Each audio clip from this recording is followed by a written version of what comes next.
When we reflect upon the lives of the great people, there emerge figures whose brilliance cast a luminous trail, figures whose lives resonate with lessons that etch deep into the hearts of seekers.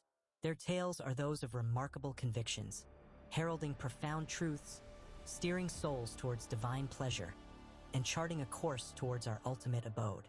Our number one guest on the list is a man of immense stature, of high station and a beloved servant of Allah, and the best friend of our noble Prophet Muhammad. May the peace and blessings of Allah be upon him. Let's dive into the story and legacy of Abu Bakr Siddiq. May Allah be pleased with him. Abu Bakr As-Siddiq, may Allah be pleased with him. Born as Abdullah ibn Abi Quafa, was one of the most noble, wise, and respected men in Mecca even before the arrival of Islam. He was born in 573 CE, just 2 years after the Prophet Muhammad, into the noble Banu Taym clan of the Quraysh tribe. His father was Uthman Abu Quafa, and his mother was Salma bint Sakar, also known as Khair. Abu Bakr was known for his honesty, humility, and gentle demeanor. He was also a successful merchant, wealthy but modest, never corrupted by materialism. Unlike many of his contemporaries, he never drank alcohol and was known to detest idolatry. His heart, even before Islam, was inclined toward justice, kindness, and monotheism. When the Prophet Muhammad, may the peace and blessings of Allah be upon him, received the first revelation in the cave of Hira, he shared it with his closest companions. Among them, Abu Bakr, may Allah be pleased with him, was the first adult male to accept Islam without hesitation. His immediate acceptance demonstrated his unwavering trust in the Prophet. I have never hesitated in accepting anything more than I hesitated in accepting the Prophet's message, and when I did, I never turned back. Abu Bakr, may Allah be pleased with him, his conversion was not passive. Abu Bakr used his influence and resources to bring others to Islam. Some of the most prominent early Muslims, like Uthman ibn Affan, Abdul Rahman ibn Auf, Zubair ibn al-Awwam, Talha ibn Ubaidullah, and Sa'd ibn Abi Waqqas, embraced Islam through him.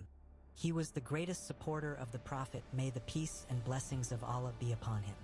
Abu Bakr stood by the Prophet, may the peace and blessings of Allah be upon him, during the most difficult times. He was the Prophet's closest friend, his advisor and confidant, his financial supporter, a fearless companion in times of crisis.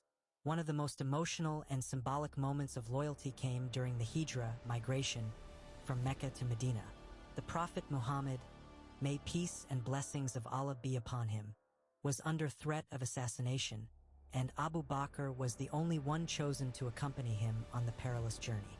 As they hid in the cave of Thawr, Abu Bakr showed immense love and concern. When he saw a snake hole, he covered it with his own foot, enduring a bite without moving so the Prophet could sleep. Tears fell from his eyes, not from pain, but fear that the Prophet might be harmed. Allah revealed this moment in the Quran.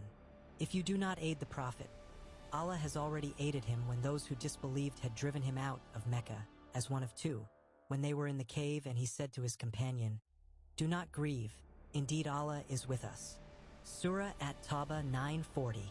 In times of need, Abu Bakr gave everything he had. During the Battle of Tabuk, he donated all of his wealth, to which the Prophet asked, "What have you left for your family?" Abu Bakr replied, "Allah and His Messenger." This act symbolized the epitome of sacrifice and trust in Allah. Abu Bakr came from the noble Banu Taym clan. Though not the wealthiest clan, they were known for justice and wisdom. Abu Bakr Siddiq children are Aisha bint Abu Bakr, may Allah be pleased with her, the beloved wife of Prophet Muhammad and a major transmitter of hadiths. Abdullah ibn Abu Bakr, Asma bint Abu Bakr, known as Dat Nidakane, who bravely helped during the Hijrah. Muhammad ibn Abu Bakr.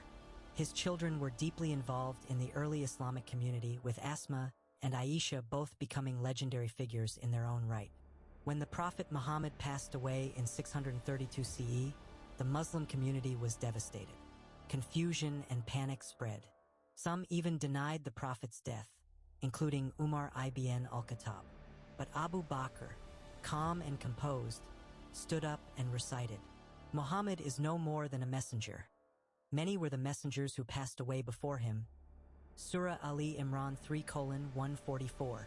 This moment restored clarity and reminded the Ummah of the message above the man. In the courtyard of Banu Sa'ida, after some initial disputes, the companions agreed that Abu Bakr should be the first Khalifa of the Prophet, may peace and blessings of Allah be upon him. Umar himself took Abu Bakr's hand and pledged allegiance, setting the precedent for the leadership of the Muslim Ummah.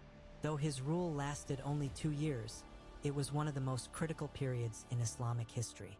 He faced severe threats, apostasy movements, false prophets, and rebellion. Many Arab tribes revolted after the Prophet's death. Abu Bakr held firm, "By Allah, I will fight those who separate prayer from zakah, for zakah is the right of wealth." Under his leadership, Khalid ibn al-Walid defeated the rebellious tribes and false prophets like Musaylima the liar. After the heavy casualties at the Battle of Yamama, where many Quran memorizers were killed, Abu Bakr ordered the first compilation of the Quran into one book. This project, led by Zayd ibn Thabit, preserved the Quran in its entirety. He laid the foundation for future expansions by dispatching armies to Byzantine and Persian fronts, setting the stage for Umar's sweeping conquests. More importantly, he unified the Arabian Peninsula under Islam. Abu Bakr was deeply humble. He wept often, especially in prayer. Just and God-fearing, he feared accountability before Allah. Gentle yet firm, he was soft-hearted with believers but uncompromising against injustice. Modest in leadership, he once said, "Obey me as long as I obey Allah and His Messenger. If I disobey them, you owe me no obedience." Abu Bakr fell ill in the year 634 CE. Before his death, he consulted the companions and nominated Umar ibn al-Khattab as his successor, after much thought and shura consultation. He passed away peacefully at the age of 63, the same age as the Prophet, may the peace and blessings of Allah be upon him, and was buried beside him in Aisha's chamber, which is now part of the Prophet's mosque in Medina. Without Abu Bakr's unwavering belief and resolve during the Prophet's lifetime and after his death, Islam may have splintered. His courage during the Ridda wars and wisdom in preserving the Quran cemented the future of the religion. He ruled with compassion, humility, and service, not domination. He never sought power but bore its burden for the sake of Allah and His Messenger. The Prophet said, "If I were to take a Khalil, intimate friend, I would have taken Abu Bakr." Bukhari and Muslim. He is buried beside the Prophet Muhammad, may the peace and blessings of Allah be upon him, a sign of his closeness in both life and death. Abu Bakr As-Siddiq, may Allah be pleased with him, as one of the greatest men in Islamic history, not because of wealth or conquest, but because of his truth, loyalty, love for the Prophet, and unshakable faith in Allah the Most High. He laid the foundations of the Islamic State, preserved the Quran, and set the standard for just leadership. His story is not just a chapter in Islamic history. It is the blueprint for trust, integrity, and sacrifice in the path of truth.